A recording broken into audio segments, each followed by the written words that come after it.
Oi, tudo bem? O meu nome é Reginaldo, mas pode me chamar de Regis. Eu sou estudante de engenharia de computação e desenvolvedor de games. E no vídeo de hoje eu vou debater um pouco sobre funções. Bom, no fundo vocês vão ver aí uma gameplay que eu gravei de Cuphead. Ó, bastante duvidosa. A habilidade passou, foi longe do moleque. Mas, vamos lá. Bom, primeiro eu quero lembrar que não é uma videoaula, tá certo? É só um debate mesmo, é só conversar um pouco sobre funções. Então vamos lá. Bom, eu vou começar falando a definição teórica, praticamente todos os vídeos, só pra gente ter uma base de onde começar. Bom, a definição teórica clássica de função é que ela é uma regra que relaciona cada elemento de um conjunto que a gente chama de domínio a um único elemento de outro conjunto que a gente chama de imagem. Ó, e a ideia é essa, que se eu tenho um valor ali do domínio, esse valor só vai poder apontar para um único valor da imagem, entendeu? Então, tipo, se eu pego ali o mesmo valor do domínio e ele aponta para dois valores na imagem, já não é mais considerado uma função, porque tem que ser, tipo, um para um. É claro que, assim, dois números da imagem, do domínio, dois números do domínio, eles podem apontar para o mesmo número na imagem, entende? Mas, assim, o domínio, um valor dele não pode ter dois caminhos, ele só vai apontar para um único lá, certo?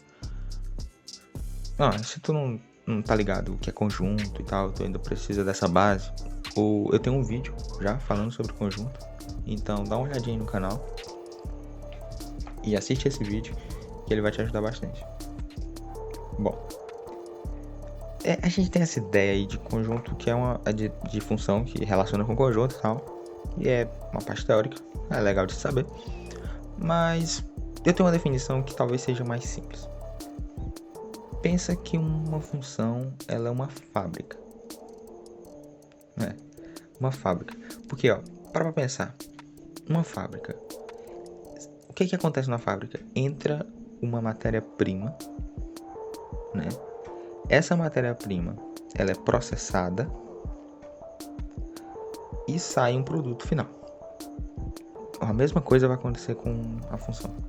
A função vai entrar uma matéria-prima, que no caso é uma informação, ou seja, é um valor de x, um número. Esse valor ele é processado, essa informação é processada por uma regra, e essa regra é o que a gente chama de função, e vai sair um valor, um produto final. Então, basicamente, a função ela é uma fábrica, ela transforma um valor em outro valor. É igual uma fábrica faz, né? Tipo, entra lá, sei lá, latex e sai borracha. Beleza, né? É uma fábrica. E com isso na cabeça, vamos parar pra pensar. Na vida real, a gente tem várias fábricas de vários tipos de coisas diferentes.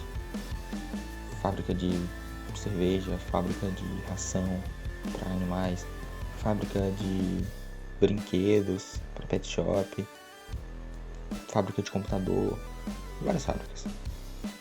E na matemática não é diferente. Existem vários tipos de fábricas diferentes, vários tipos de funções diferentes. E elas podem ser classificadas, né? E existem algumas formas de classificar funções, mas a que é mais importante, na minha opinião pelo menos, é a que relaciona os padrões da função, os padrões da regra que existe entre a entrada e a saída. Talvez tu tá um pouco confuso, mas isso é basicamente o que a gente viu no ensino médio, no ensino fundamental, quando a gente começa a estudar funções. Por exemplo, para pra pensar, toda função afim ela tem um comportamento linear, né? Ou seja, toda função que você olha no gráfico e ele é uma reta, assim, do início ao fim. Tipo, não tem nenhuma curva, não tem nenhuma ponta, é só uma reta. Ó, tu pode ter certeza, cara, que a função que representa aquele gráfico, ela pode ser escrita de uma forma, tipo, f de x igual a ax mais b. 100% de certeza que pode. Por quê? Porque é um padrão que existe. Então, a gente percebe o padrão e dá um nome para esse padrão, né? E o nome que a gente deu para esse padrão foi função afim, né? Ou então, por exemplo, vamos parar para pensar na função exponencial. A função exponencial, ela é todas as funções, né, que o x ele aparece no expoente, né? Tipo f de x igual a 2 elevado a x. Isso é uma função exponencial, porque o x ele é o expoente do 2. E nesse caso, o gráfico ele seria uma curva ao longo do eixo x, né, que ela vai ficando cada vez mais íngreme, né, vai ficar cada vez mais inclinada para cima, tipo, no rumo ao infinito. Isso caso o número seja maior do que 1, né? Se não for, ela vai meio que inverter e ele vai ir cada vez mais perto do zero. Mas enfim, entende? A gente consegue perceber padrões. Por que a gente sabe disso? Por que a função ela vai tender ao infinito? Ou vai tender a zero? Porque é um padrão que é observado. Toda vez que uma pessoa ela pega uma constante qualquer e maior do que 1 e ela vai elevando cada vez a um número maior, ela percebe que esse valor ele vai aumentar cada vez mais. E ele vai convergir para o infinito, porque existem infinitos números.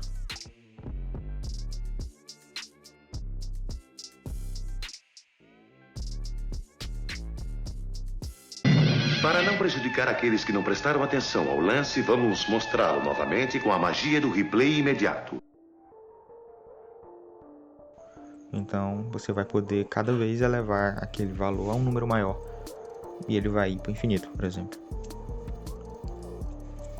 Ou da outra forma, se é um número menor do que 1, isso quer dizer que o denominador dele vai convergir para o infinito.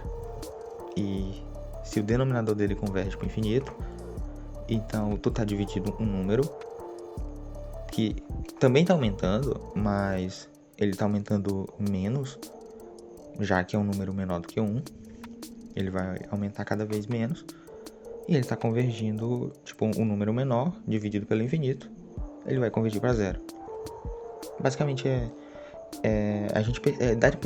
foi possível perceber padrões e isso é muito mais fácil. Imagina se tu tivesse que, cada vez que tu visse um 2 elevado a x, por exemplo, para tu poder desenhar o gráfico daquilo, tu tivesse que calcular cada ponto individualmente. Primeiro com x igual a 0, depois com x igual a 0,1, depois com x igual a meio, depois com x igual a 1, x igual a 2, x igual a 3, 4, 5, 6, 7, 8, 9, 10. Porra, tu ia levar muito tempo para poder tirar uma conclusão daquilo. Então, as coisas que a gente vê, basicamente, é para simplificar esse tipo de coisa. E, bom, esse tipo de conhecimento, apesar da gente ficar pensando que é uma parada que a gente nunca vai usar na vida, bom, a gente estuda esse tipo de padrão justamente para poder analisar o mundo, cara, da melhor forma que a gente puder e da mais simples. Porque, da mesma forma que eu acabei de falar sobre plotar o gráfico, talvez isso não seja tão útil, mas vamos parar para pensar na fórmula de Bhaskara, né? Para achar raízes de uma equação de segundo grau, né? Já parou para pensar se tivesse que testar todos os valores de x? Imagina, tu tem que testar vários valores de x, né? Não precisa testar todos, mas vários valores de x.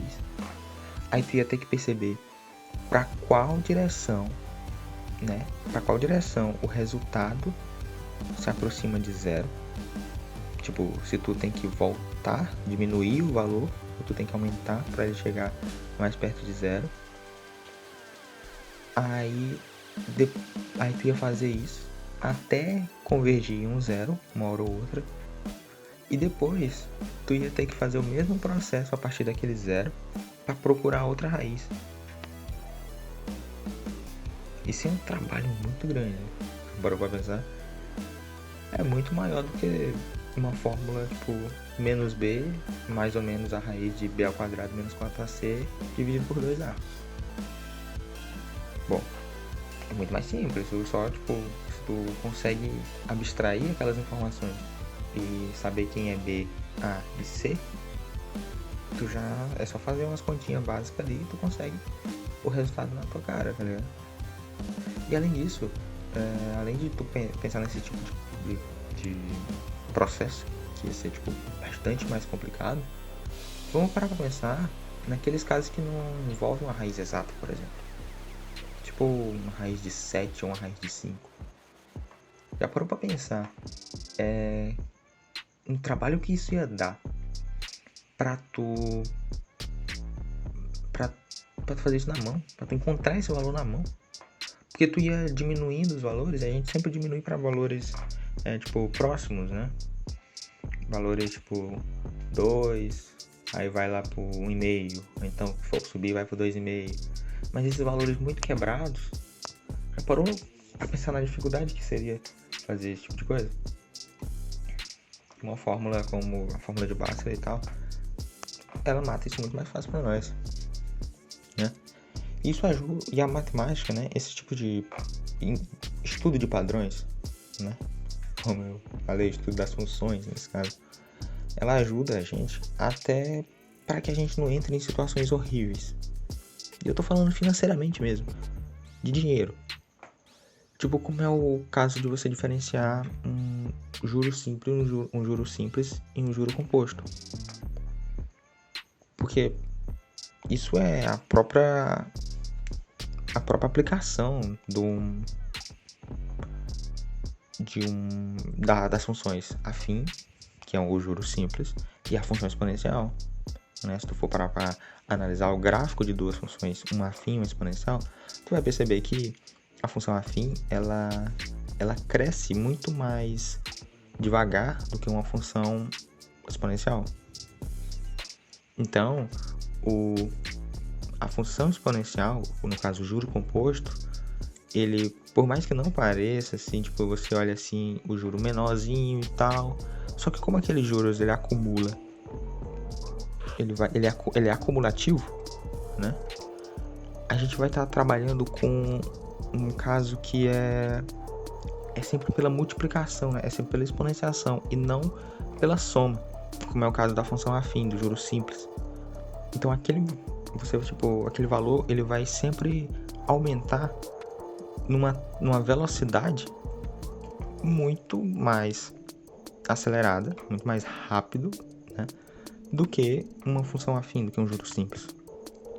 E esse tipo de conhecimento, se você faz ideia do que é uma função afim, do que é uma função exponencial, isso seria uma coisa muito simples de você entender. Mas essa parada de matemática financeira é um assunto que eu posso tratar em outro vídeo. Por hoje eu vou fazer um vídeo mais curto. O primeiro foi muito longo. Então, se eu te fiz refletir um pouco sobre a matemática, né, deixa teu like aí. E se inscreve nesse canal maravilhoso. E até o próximo vídeo.